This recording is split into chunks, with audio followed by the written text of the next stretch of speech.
Hello, আসসালামু আলাইকুম। আমি মেহেদী হাসান সোহেল, আর আমি একজন জৈব সার উৎপাদক।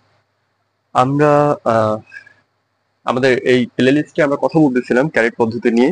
তো আজকে আমরা আপনাদেরকে দেখাবো যে আসলে আমরা ক্যারেট পদ্ধতিতে কতটা অগ্রসর হইতে পারছি। হ্যাঁ, আমরা সর্বপ্রথম ক্যারেট শুরু করছিলাম অনলি 6টা দিয়ে। 6টা ক্যারেট ছিল আমাদের।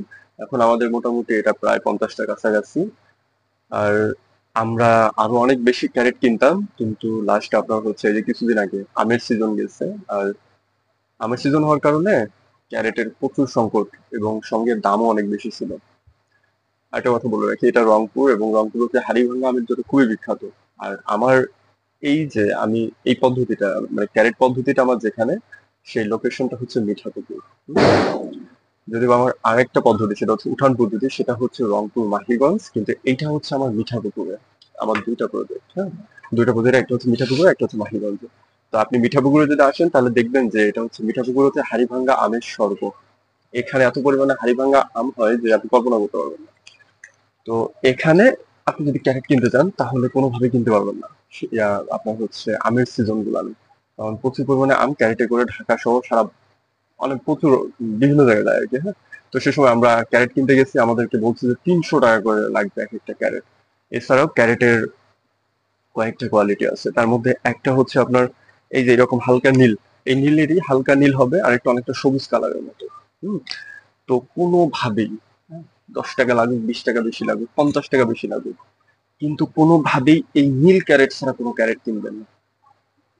কারণ এই এক একটা ক্যারেট প্রায় আপনার 35 থেকে 40 কেজি পর্যন্ত ওয়েট হয়ে যায়।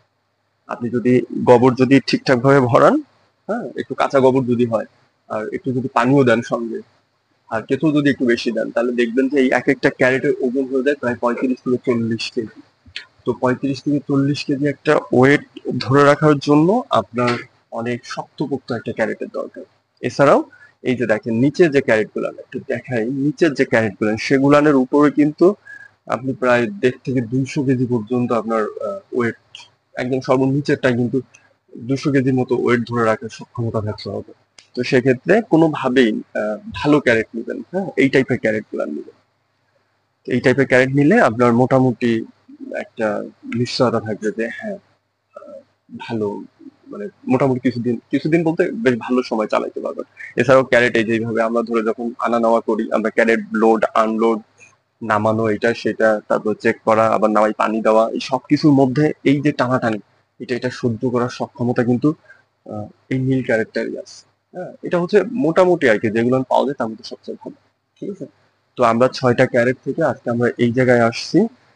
আর আরেকটা কথা বলে রাখি, সেটা হচ্ছে যে আমাদের কাছে কিন্তু দুই ধরনের কেঁচো আছে। আমরা প্রথম যে কেঁচোটা নিয়েছিলাম সেটা ছিল হচ্ছে আপনার থাইল্যান্ডের একটা ব্রিড। হ্যাঁ, ওনারা আমাদের বলছে এটা থাইল্যান্ডের ব্রিড। এবং তারপরে আমরা যে কেঁচোটা নিছি সেটা হচ্ছে রেড উইগলার, একদম অরিজিনাল রেড উইগলার। এবং আপনাদেরকে একটা বলে রাখি, রেড উইগলার কেঁচো একমাত্র আপনি মানে সরকারি প্রতিষ্ঠান প্লাস আপনার হচ্ছে সচেতন, যারা একদম সচেতন খামারি, ঠিক আছে, তারাই শুধুমাত্র রেড উইগলার ছাড়া অন্য কোনো কেঁচো দিয়ে বলবে না। কারণ আপনি যখন বুদ্ধিমান বুদ্ধিমান একজন কেঁচো চাষি হবেন, তখন অবশ্যই আপনি কেঁচো দেখলেই, মানে কেঁচোর পারফর্ম দেখলে বুঝতে পারবেন যে হ্যাঁ, কোন কেঁচোটা সবচেয়ে ভালো। হ্যাঁ, তো আমরা যখন দুইটা কেঁচো নিয়ে কাজ করছি তখন আমরা দেখতে পারলাম যে রেড উইগলারটা হচ্ছে সবচাইতে বেস্ট। রেড উইগলার একদম ছোট ছোট কেঁচো, একদম ছোট ছোট চিকন চিকন, খুব বেশি বড় হয় না, কিন্তু সারা 24 ঘন্টায় ওরা খাওয়ার উপরে থাকে, 24 ঘন্টায়। আর এত পরিমাণে ডিম দেয়, আর কি বলবো ভাই। এবং এগুলা না আপনার আপনার নেট করাও, মানে কেঁচো আর সার থেকে কেঁচো আলাদা করাটা খুবই সহজ। হ্যাঁ, তো সেক্ষেত্রে আমাদের আমাদের সবচেয়ে ফেভারিট হচ্ছে রেড উইগলার। আমরা আমরা আরেকটা পদ্ধতি করি, সেটা হচ্ছে উঠান পদ্ধতি। সেটাতে সম্পূর্ণটাই হচ্ছে আমাদের রেড উইগলার। আমাদের কাছে থাইল্যান্ডের যে ব্রিড সেটা খুবই অল্প সংখ্যক, আমাদের 9 কেজির মতো, নয় নয়, এখন মনে করেন 15 কেজির মতো আমাদের কাছে থাইল্যান্ডের ওই ইয়াটা আছে, ব্রিডটা আছে। আর রেড উইগলার আছে প্রায় 30 কেজির মতো, ইনশাল্লাহ আমরা এরকমটাই আশা করতেছি, 30 কেজির মতো রেড উইগলার আছে। ঠিক এই যে এইখানটায়, এই ক্যারেটের মধ্যে।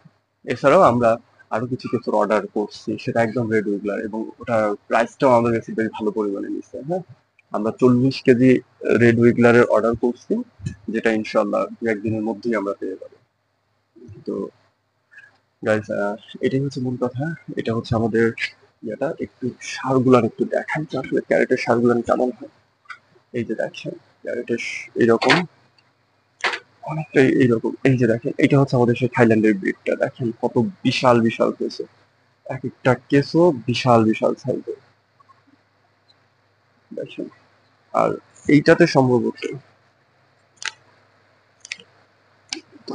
দেখাচ্ছি।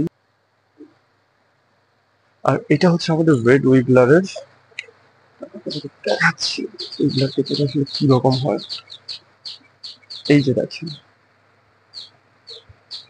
এই যে ছোট ছোট এই কেঁচো গুলা, এগুলো বেসিক্যালি হচ্ছে আপনার রেড উইগলার। দেখেন বেশি বড় হবে না কিন্তু, এই যে দেখেন ছোট ছোট, এটা হচ্ছে রেড উইগলার।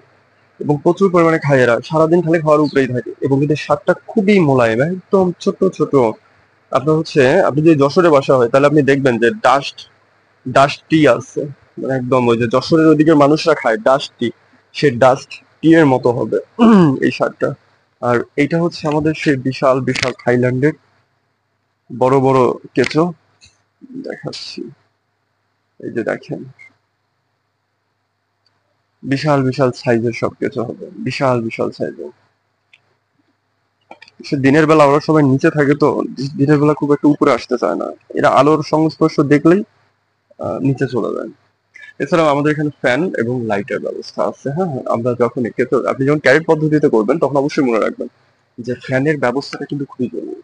কারণ ক্যারেটে হয় কি আপনার, একটু কম বেশি হইলেই ক্যারেটের চারদিক দিয়ে কিছু বের হয়ে যাওয়ার সম্ভাবনা থাকে। কারণ ফাঁকা থাকার কারণে কিছু এদিক দিয়ে বের হয়ে যায়, মানে ওরা বের হয়ে যায় আর কি। একটু গরম পাইলেই দেখা যাচ্ছে যে এই ফুটা ওই ফুটা দিয়ে কিছু বের হয়, এবং আপনি খুবই ভয় পাবেন যে হ্যাঁ থাকতে চাচ্ছে না এটা সেটা। কিন্তু আসলে এটা তেমন কোনো কিছু না। হ্যাঁ, এরকম পরিস্থিতিতে একটু জাস্ট একটু পানি পানি দিবেন, আর একটু ফ্যানের বাতাস যদি দেন, দেখবেন যে সবকিছু ঠিক হয়ে গেছে। ক্যারেটে জিনিসটা ভালো লাগে, যতই পানি হোক না কেন কোনো সমস্যা নাই। আর যতই সমস্যা হোক না কেন, জাস্ট বাতাস আর একটু জাস্ট পানি ঢেলে দাও, দ্যাটস এনাফ। পানি বেশি হলেও সমস্যা নেই, পড়ে যাবে। আর বাতাসের ব্যবস্থা থাকলে তো কোনো কথাই নেই।